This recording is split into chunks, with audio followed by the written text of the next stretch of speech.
Them guys are monsters. That's what Georgia safety KJ Bolden had to say about new Georgia wide receivers Zachariah Branch and Noah Thomas. If you're not familiar, one, Georgia had a wide receiver problem. We'll get into that in a second.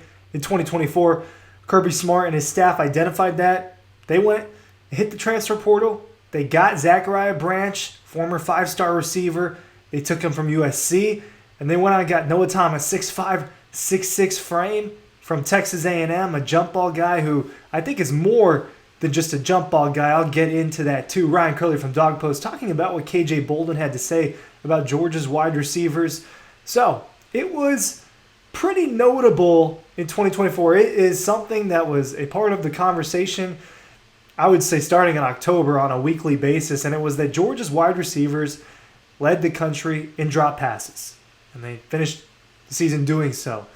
And I can think of a handful of deep balls Arian Smith dropped. I can think of a couple drops from Dylan Bell, a guy who's returning and a guy who I think is going to get an opportunity to get a reset. More on him as well here in the next few minutes. Think about Dominic Lovett dropping a few passes. The tight ends dropped some passes. So some of the personnel is the same. Georgia didn't just go out and get an entirely new receiving corps. The tight ends are going to be Lawson Lucky and Oscar Delp, Jaden Riddell, and potentially those freshmen. And then on top of Zachariah Branch and Noah Thomas, they added a couple of guys in this freshman class, but calling them monsters, right? Most of the time, if you're not familiar and if you haven't watched some of the press conferences, it's pretty tame, and the players don't have much to say. Kirby's got the media trained. He doesn't want them saying too much good or too much bad about their fellow teammates, about the football program. KJ Bolden didn't hold back when he said that they're freaks, they're monsters. He said that he's been guarding them in practice, and it hasn't been easy. It hasn't been an easy challenge for him. So we know KJ Bolden's pretty good, and Kirby Smart has appointed him as, just because of seniority in terms of snaps played. He's Georgia's guy in the safety room this year. He's the number one. He's what Malachi Starks was last year, Georgia's top guy. That's what KJ Bolden is going to be this season. He's got All-American potential. He's got future first-round draft pick potential. He's got to reach those things. He's got a nice leg up playing significant snaps in his freshman season. But this is a guy that's really good. He's a guy that's really fast. And he's having a hard time guarding Zachariah Branch in the slot in practice. That's what he told us. And Zachariah Branch is the type of player that Georgia needs. Do they need specifically a speedster, a zigzag guy, a guy that can weave around the defense? Well, yeah, it's nice to have that. But that's not what I mean. Zachariah Branch has game-breaking potential. Not to say that Noah Thomas doesn't. And to be honest with you, if I had to predict, I actually think Noah Thomas, at this point in time during the spring, will be the more impactful receiver for Georgia in 2025. A guy that Gunnar Stockton can throw it up to. A guy who I think is more than just a dump ball player. I've seen him make some moves. I've seen him make some nice sideline passes or grabs. I think he has good speed for that 6'5", 200-plus pound frame. But Zachariah Branch is the type of player that if he has the ball in his hands, you feel like he can score a touchdown kind of no matter the situation. Whether you're giving it to him on a screen, whether he beats someone over the top on a deep ball, whether it's a quick slant where he weaves through people and takes it off.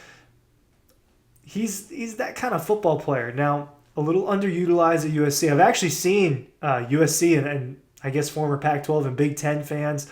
I've seen them in comments in some Georgia-related social media posts saying that Zachariah Branch is overrated, saying that he was buried on the depth chart. I don't know if he's overrated. He definitely wasn't wide receiver one for Caleb Williams in 2023. Definitely wasn't wide receiver one for Miller Moss and then Jada Mayava in 2024. He was kind of a gadget player. He's a guy they used in the return game more in his freshman season. But what Georgia lacked last season was elite playmakers. And Georgia's offense regressed for a lot of reasons. I've talked a lot about the running game. I've talked a lot about the offensive line. Carson Beck, really up and down 2024, and the down was bad. It was pretty bad, and we're talking about a lot of interceptions and just dumb turnovers, right? He went through a month of dealing with that. Well, there wasn't a Lab McConkey. There wasn't a Brock Bowers. It's not an excuse as much as it is an explanation for part of why things were more difficult. They didn't have an elite player to give the ball to, right? Trevor Etienne was in and out of the lineup. Nate Frazier's a true freshman. Dominic Lovett didn't really have that game-breaking playmaking ability, although he's a very good receiver. Arian Smith was, let's face it, unreliable. As much as he had the speed, he was unreliable. Dylan Bell regressed from 2023 to 2024 in terms of what he was. And that was Georgia's lineup. The tight ends didn't give you as much. Well, the evidence is in what Ladd and Brock did in the NFL. They're both top 10 in receiving yards. They're both the number one target on their respective NFL teams instantly in the league. Now, part of that is the situation that they're in, right? Pass catchers for the Chargers and the Raiders aren't exactly the best units, but still, they're leading their teams in receiving yards and some of the best pass catchers in the NFL instantly. Kind of goes to show you, well, Carson Beck and this offense was blessed to have them the previous years. And in 2024, they didn't have that. Can Zachariah Branch be that? That's the question I have. Is Zachariah Branch going to come to Athens, come to Georgia, and is he just going to be a gadget player? Or is he going to be someone where it's like, hey, we need to score a touchdown. We need to get this guy the football. Hey, you're going to get 10 touches a game, 8 touches a game. We're going to give you those types of targets.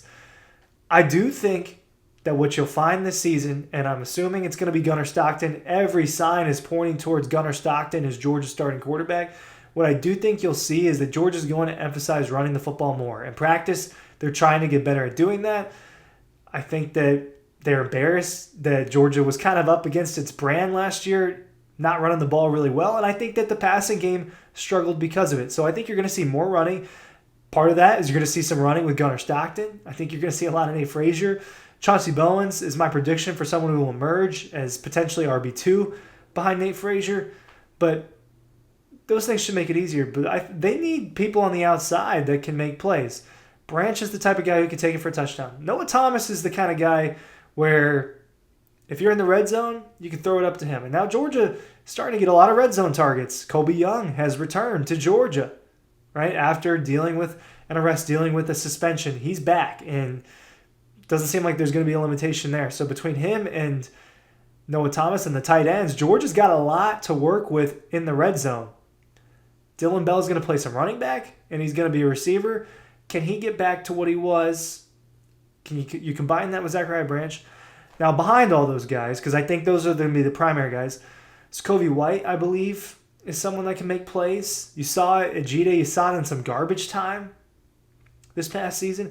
Nitro Tugwell is dealing with the suspension right now during spring practice. But he's a guy that's on a good trajectory for Georgia to get a lot of playing time. Will this put a wrench in that is really the big question. And then Georgia went out and they signed really good wide receivers in this class. There's a lot of excitement about Taylon Tabor. He is a high 4-star. He's fast. I've seen the clips. He can kind of do it all. He's a good route runner. He's got that blazing speed. He's got good size. The size reminds you of Malik Neighbors. It reminds you of formerly of LSU and now on the New York Giants. Reminds you of Matthew Golden from Texas. These guys are good at college football wide receivers. It's kind of what I'm seeing when I watch Taylon Tabor. I get shades of them, at least because of the frame.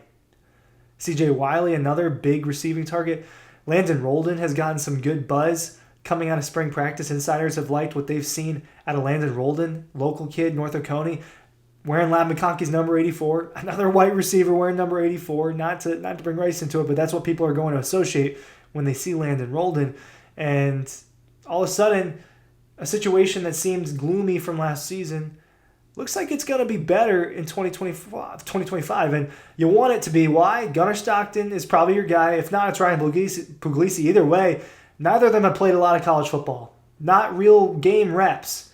It's just been in practice. So if KJ Bolden is right and these guys are monsters, Georgia's already in a better position on offense than it was in 2024. Thank you for watching.